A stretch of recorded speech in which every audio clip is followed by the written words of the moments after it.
창세기 33장 1절부터 11절에 있는 말씀 찾으셔서 제가 봉독해 드리겠습니다.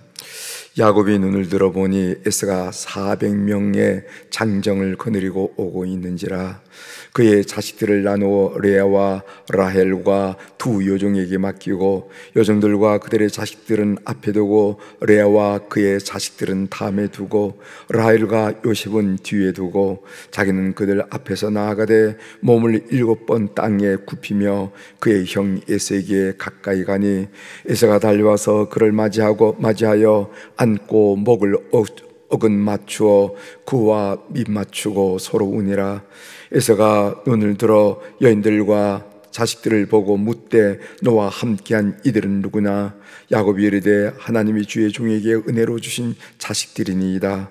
그때 여종들이 그의 자식들과 더불어 나와 절하고 레아도 그의 자식들과 더불어 나와 절하고 그 후에 요셉이 라헬과 더불어 나와 절하니 에서가 또 이르되 내가 만난 바 이 모든 때는 무슨 까닭이냐? 야곱이 이르되 내 주께 은혜를 입으려 함이니이다.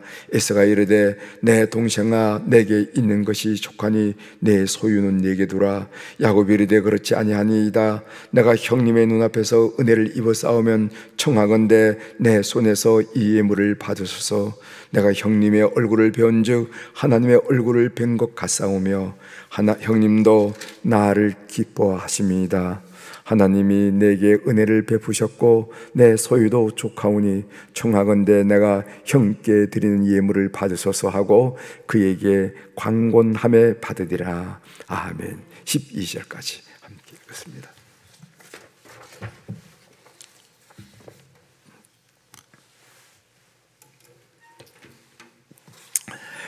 오늘 우리가 읽은 창세기 33장에 있는 말씀을 중심으로 주제를 오늘 새벽에 묵상할 주제는 인간관계의 어려움을 기도로 풀자, 기도로 풀라 하는 그런 말씀으로 같이 은혜를 나누고자 합니다. 살아간다는 게 인간관계죠. 인간관계, 가까이 있는 가족, 또 교우, 동호회, 이웃 간의 인간관계, 인간관계를 잘 맺는 분이 있고 가는 쪽쪽 마치 새끼에 매듭을 매듯이 콕콕 맺고 안 보겠다고 이렇게 하면서 애면하면서 살아가는 사람도 있다는 것을 우리 주위에서 발견하게 됩니다. 인간관계의 어려움을 기도로 풀자. 오늘 본문 내용은요, 야곱이 원한으로 가득 찬 형 에서를 만나는 장면입니다. 이제 한 구절씩 한번 좀 살펴보도록 하겠습니다. 1절, 2절입니다. 야곱이 눈을 들어보니 에서가 400명의 장정을 거느리고 오고 있는지라.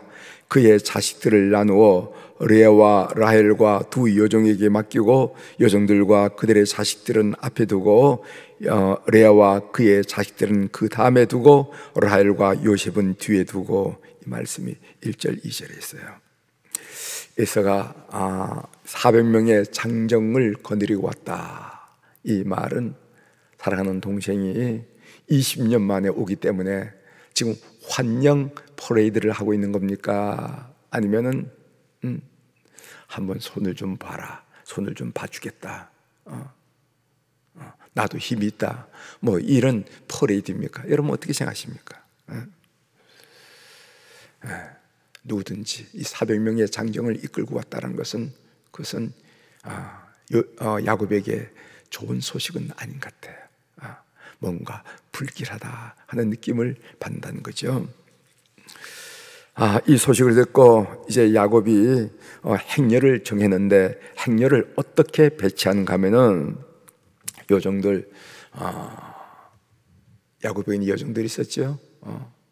그 첫 번째 여종이 실바, 그 다음에 라헬의 여종이 빌하, 이렇게 해서 여종들과 그 자식들은 앞세우고, 그 다음에는 레아와 그 첫째 부인이죠, 레아와 그의 자식들은 두 번째 세우고, 그리고 마지막 사랑하는 라헬과 요셉, 하나 낳았는데 요셉은 맨 나중에 세웠다. 그 의미가 무엇인지 우리가 뭐 다가오는 건 있죠. 야복강의 변화를 경험했지만은 여전히 야곱스러움이 그 행렬에서 드러난다 하는 것을 우리가 보게 됩니다. 야곱스러움이 있죠. 야곱스러움. 손해보고 못 사는, 자기 것을 꼭 움켜쥐는, 생각이 빠르고 약삭 빠른 이 야곱스러움이 오늘 1절 2절에도 나타난다 하는 것을 보게 됩니다. 그래요.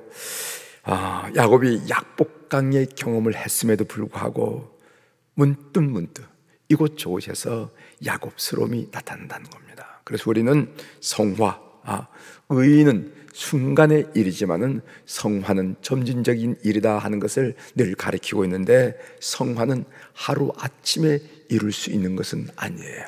그래서 우리가 선뜻 예수 믿는 사람이 왜 저래 이렇게 하면 안 됩니다. 우리가 성화의 과정은 기나긴 과정, 기나긴 과정. 존 위슬리 같은 경우는 이 완전 성화가 우리가 살아있을 때 가능하다 이렇게 가르쳤고, 장로교에서는 이건 죽을 때만 가능하다. 천주교 같은 것은 연옥의 과정을 거쳐면 가능하다 뭐 이렇게 가르치고 있지만은 성화는 하루 아침에 이루어질 수 있다는 것을, 이루어질 수 있는 것이 아니라는 것을 아시고, 여러분들이 그 속도원들을 격려하거나 속회 선교위원들을 격려할 때 난 이렇게 잘 안 돼요, 또 실수했어요, 그렇게 잘 안 되는 거야, 그렇게 실수하는 거야, 그렇게 해서 성장하는 거야 하면서 격려를 할 수 있는 그런 여유가 우리에게 필요하다 하는 것을 본문을 통해서 새겨볼 수가 있습니다. 3절 보겠습니다. 자기는 그들 앞에서 나아가되 몸을 7번 땅에 굽히며 그의 형 에서에게 가까이 가니, 몸을 7번 땅에 굽혔다. 이 행위, 이게 무엇을 의미하는가 하면은 이것은 가나안 풍습으로서 패전국의 왕이 승전국의 왕에게 하는 행위로 나는 주종 관계를 당신과 맺겠습니다 하는 그런 행위라는 거예요. 그러니까 당신은 나의 주인이고 나는 당신의 종입니다. 주종 관계를 맺을 때 그 종의 입장에 있는 사람이 그 한 번, 두 번, 세 번, 네 번, 다섯, 여섯, 7번 이렇게 한다는 거예요. 여러분, 우리가 산 사람한테는 한 번 하고 죽은 사람 할 때는 2번씩 이렇게 절한다 뭐 이런 얘기가 있잖아요. 그 유교의 절하는 방법이 있죠. 왕에게는, 군주에게는 어떻게 하고 뭐 이런 여러 방법이 있는데, 가나안 풍습으로는 7번을 절한다, 땅에서 절한다. 이것은 무엇을 의미하는가 하면 주종, 나는 당신의 종이 되겠습니다, 당신은 나의 주인이 되십시오 라고 할 때 드러나는 행위라 하는 것입니다. 이제 4절 보겠습니다. 에서가 달려와서 그를 맞이하여 안고 목을 어금 맞추어 그와 입 맞추고 우니, 이렇게 했어요.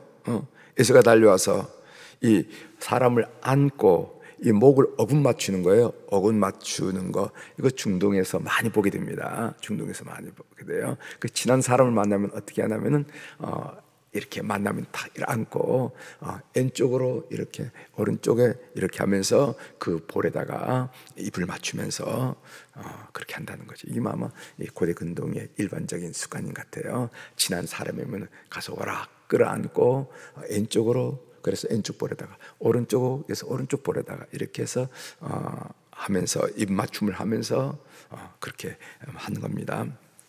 화해할 때 증거죠.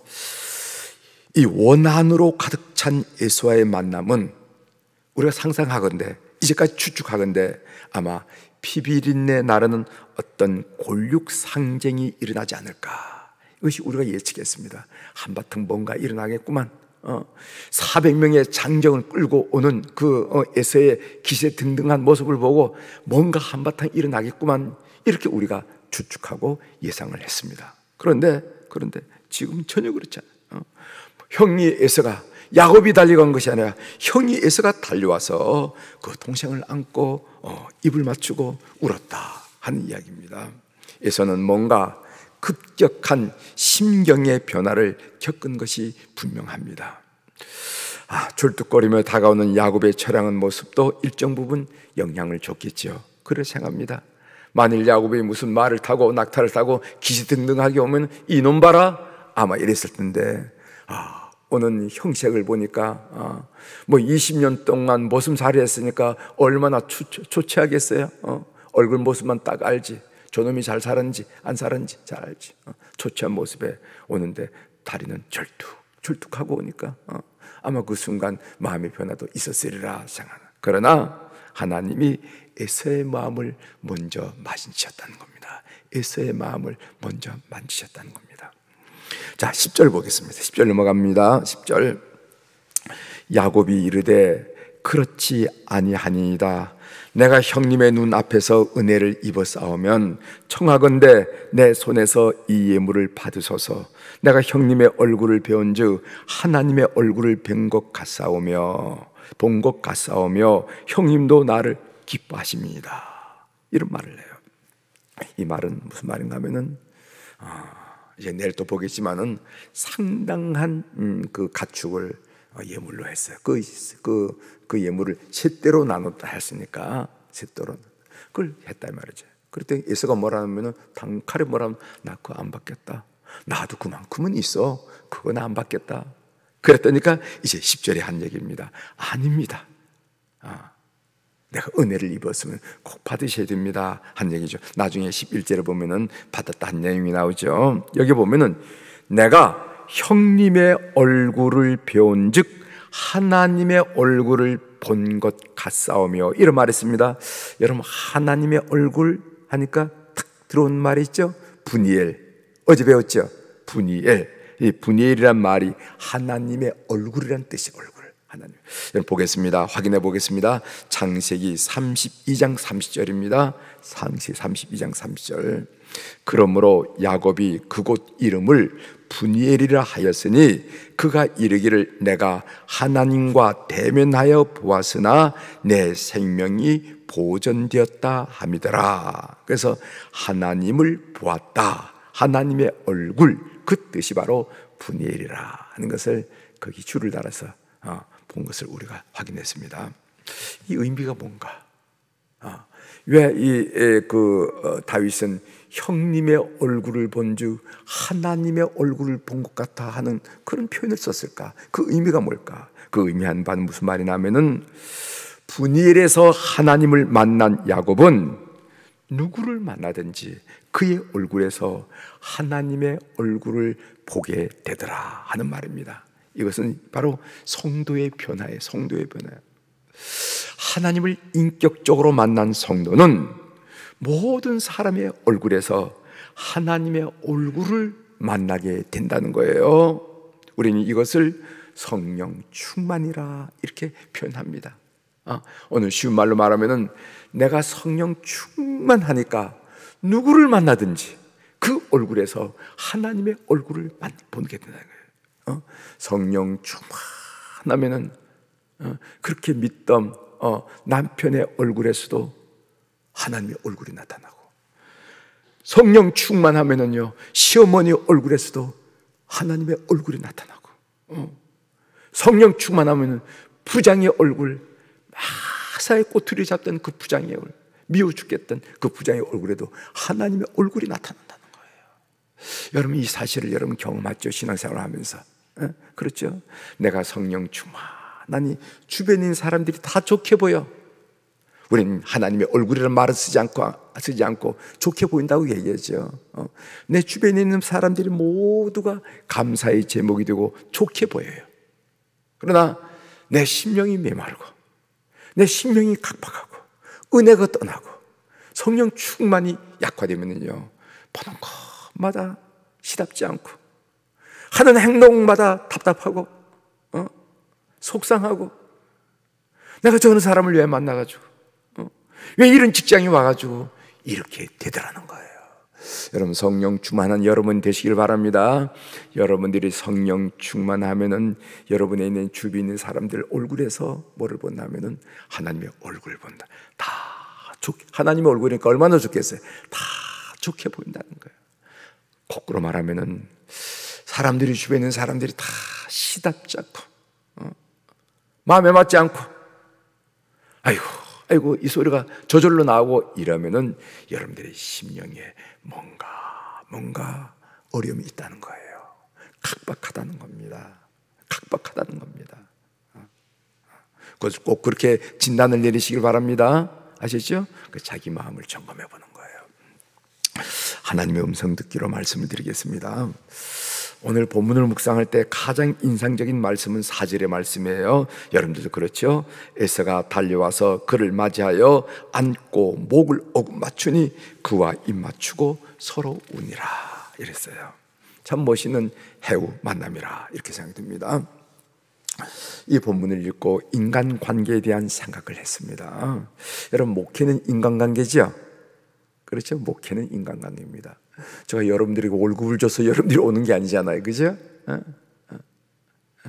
그래서 이 목회는 그렇다고 여러분 한 사람 한 사람 붙들어서 늘 상담하고 격려하기 때문에 상담소처럼 여러분들이 오시는 것도 아니잖아요. 목회는 뭐냐? 아주 전적인 인간관계입니다. 저를 가르쳤던 홍연설 총장께서, 학장께서 목회학을 가르치면서 하던 얘기가 아직도 기억나는데, 무슨 얘기를 하냐면은 기분 나쁘면, 교우들을 보면은 기분 나쁘면은 천국도 안 가겠다 한다, 이렇게 가르치더라고요. 그래서 우리에게 인간관계가 중요하다는 얘기를 가르쳐 주는데, 바로 기분 나쁘면은 목사님 나 천국도 안 가요, 이렇게 나간다는 거예요. 뭐 좀 마음이 통하는 기죠, 여러분? 기분 나쁘면은 천국도 안 가겠다는 거죠. 감정이 상하면은, 목사님이 싫으면 목사님이 간 천국도 가고 싶지 않다는 거예요. 그런 얘기예요. 그만큼 목회에서 인간관계가 중요하다는 것을 우리 스승은 그렇게 가르쳐 줬습니다. 그러면은 어떻게 인간관계를 풀어야 될 건가? 모든 인간관계가 좋을 수만 없잖아요, 그렇죠? 모든 그렇습니다. 그렇다면은 왜곡되고 맺어진 인간관계를 어떻게 풀어야 되는가? 옛날에 우리 붕에 가면은요, 붕 목사님들이 이런 말씀하셨습니다. 신통하면 인통되고 인통하면 물통된다, 이런 얘기 들어보셨죠? 네, 그 신통이 뭔가? 하나님과 나하고 통하면은 사람과 사람이 통하게 되고, 또 사람과 사람이 통하다 보면은 뭐가 돼? 물통, 이 물질적인 문제가 해결된다 하는 것을 우리 붕에서 우리가 많이 배웠습니다. 그러므로 인간 관계에서 어려움을 겪을 때 반드시 해야 될 일이 뭐냐 하면은 하나님과의 관계를 점검하는데 기도부터 해야 됩니다. 기도. 예? 무슨 부모 자식 간에 어려운 일이 있다거나, 형제 자매 간에 어려움이 있다 그러는가, 교우들 속도원들 간에 어려움이 있다거나, 이럴 때 제일 먼저 해야 될 일이 기도하는 일입니다. 기도하는 일. 어색하고 서먹서먹하고 이상하고 이럴 때 우리가 제일 먼저 해야 될 일이 뭐냐? 그것은 기도해야 됩니다. 여러분, 기도할 때 어떤 결과가 주어지는지 아십니까? 저희 경험으로 올 때는요, 3가지 경험이 주어지는데, 하나는 뭐냐면은 하나님은 상대방의 마음을 만져주는 것을 느껴요. 만져주는. 그래서 생각을 달리해서 감정을 누그러뜨리고, 그리고 마음을 열어줘요. 옛날에는 바늘을 찔러도 물 하나 내지 피 한 방울 안 나올 정도로 그렇게 다침 많고 완악한 마음이었는데, 하나님이 그 마음을 만져주니까 그 감정이 누그러뜨려지고 대화할 수 있도록 마음이 열리는 것을 경험하게 된다 말이죠. 기도하면 첫 번째, 상대방의 마음을 하나님이 반드시 만져주신다. 두 번째로는 하나님은 내 마음을 만져주신 것을 많이 느낍니다. 그래서 내 생각을 달리해가지고 내 감정이 누그러뜨려지는 거예요. 그렇지, 그럴 수도 있지. 그분의 입장에서는 그럴 수도 있지. 그래서 그 상황에서 그런 얘기를 하는 건데, 내가 지금 너무 오해한 것이 아닌가, 너무 과장하지 않은가, 너무 내 자신이 시리어스 하는 것 아니었가 하면서 내 자신을 만져주는 것을 내가 느끼게 된다는 겁니다. 여러분 이해하시죠? 그리고 내 마음속에 화해하고 용서를 빌 용기를 하나님 주세요. 이 용기가 있어야 됩니다. 화해의 용기가 있고 용서를 빌 용기가 있어야 돼요. 이 용기가 주어지지 않으면요, 화해할 마음도 주어지지 않고 용기가 없어서 자꾸 피하게 되는 거예요. 미안하면서도 자꾸 피하게 되는 거예요. 그리고 하나님께서 그런 계기를 주시는 것을 우리가 느끼게 된다 말이죠. 그래서 기도하게 되면 하나님은 내 마음을 만져주신 것을 경험합니다. 세 번째로, 상황을 제대로 파악할 수 있는 분별력을 하나님 주세요. 지금 이 상황이 어떻게 전개되는지 아니? 이 어떤 결론이 날지 아니? 지금 문제가 어디서 시발되는지 아니? 하는 그런 이 상황을 파악할 수 있는, 판단할 수 있는 분별력을 하나님 주시다 이 말이죠. 세 가지 말씀드렸습니다. 하나님께 기도하면서 하나님, 내가 이런 일을 지금 경험하고 있어요 하고 하나님께 기도하면 첫 번째로 하나님은 상대방의 마음을 만져주시더라. 두 번째로는 하나님은 내 마음을 만져주시더라. 세 번째로는 상황을 정확하게 제대로 파악할 수 있는 분별력을 주시더라. 이렇게 했습니다. 그러니까 여러분 기도하셔야 됩니다. 따라서 성도들은 상대방에 따지기 전에, 변명 해명하기도 전에, 삼자 대면하기 전에, 화풀이 하기 전에 반드시 기도하셔야 돼요. 기도한 여러분 되시길 바랍니다. 우리가 뭔가 하고 속상하고 뭐 이렇게 화가 나면 뭐 합니까? 가서 먼저 화풀이 한 사람 있어요? 뭐 뒤도 안 들어보고 화풀이, 그러면 안 된다는 거예요. 따진 사람, 내가 뭘 잘못했다고 따진 사람 있어요. 그리고 아이고 내가 그렇게 그럴 수밖에 없다고 변명하고 해명하는 사람이 있습니다. 이 말이 안 통하면 그래 삼자 대면하자 하고 삼자 대면을 하는 사람이 있어요. 그 사람이, 그 집사가 그 자리에 있었는데 한번 얘기해보자 뭐 이렇게까지 나간 사람이 있다 말이죠. 그러면 안 된다는 거예요. 그렇게 해결되지 않는다는 거예요. 우리는 반드시 기도해야 됩니다. 기도하셔서 좋은 인간관계를 맺어나가는 우리 교우들이 되길 바랍니다. 그래서 저 사람은 참 그리스도의 향기가 나는 사람이야, 늘 손해보는 사람이야, 늘 양보하는 사람이야, 늘 믿지는 사람이야, 그분 믿던 사람 없어, 그분 싫다는 사람이 없어. 왜 사람이 싫은 사람이 없겠어요? 왜 미운 사람이 있겠어요? 손해를 보니까 그걸 한다 이 말이죠. 그분 미웠다는 사람이 없어. 그런 그리스도의 향기를 드러내는 우리 성도들이 되기를 주의 이름으로 축원합니다. 기도하시겠습니다.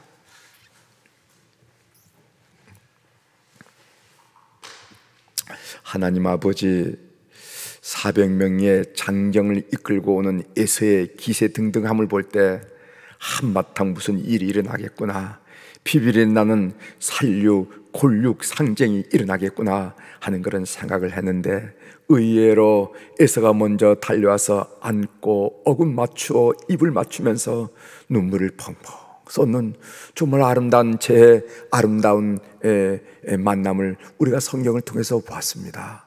이렇게 원수 같은 사람이 어떻게 이런 일이 일어났을까 묵상하는 가운데 오늘 우리 사랑 교우들과 귀한 은혜를 나누게 하시오니 감사합니다.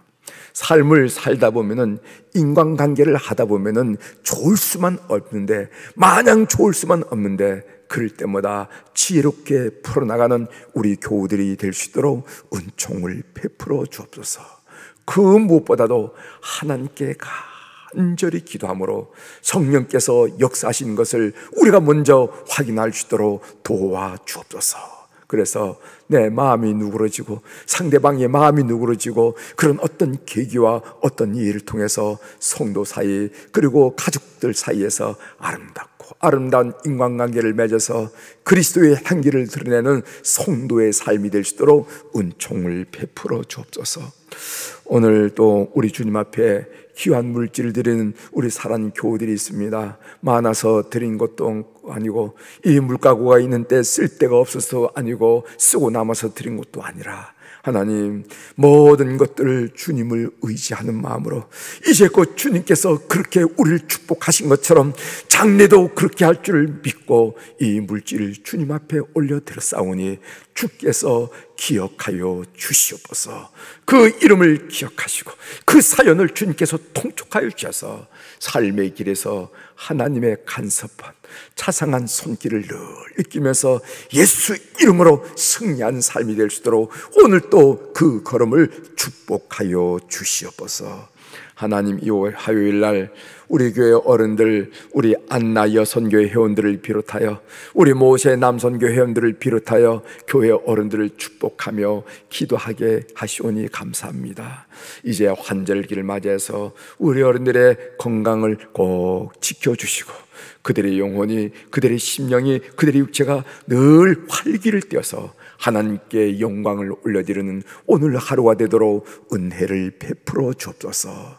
우리가 석양 무렵을 보면은 그 서쪽 하늘을 붉게 물든 그 황홀한 석양을 보게 되는데, 하나님, 우리 교회를 섬기고 있던 우리 모든 어른들이 그 황혼의 그 아름다움을, 믿음의 결실을 보면서 우리 하나님께 마음껏 영광과 찬송과 감사를 올려드리는 어른들의 삶이 될 수 있도록 도와주옵소서.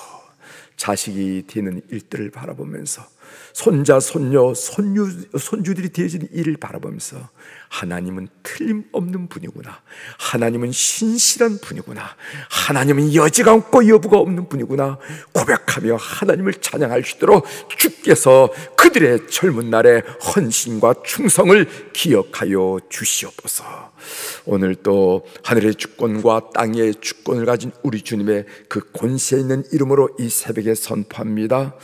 내 영혼이 잘된 같이 범사가 잘되고 강건한 축복을 이 환절기 하루 동안도 누리게 도와주시옵소서. 감사드리며 예수님의 이름으로 기도 올려옵나이다. 아멘.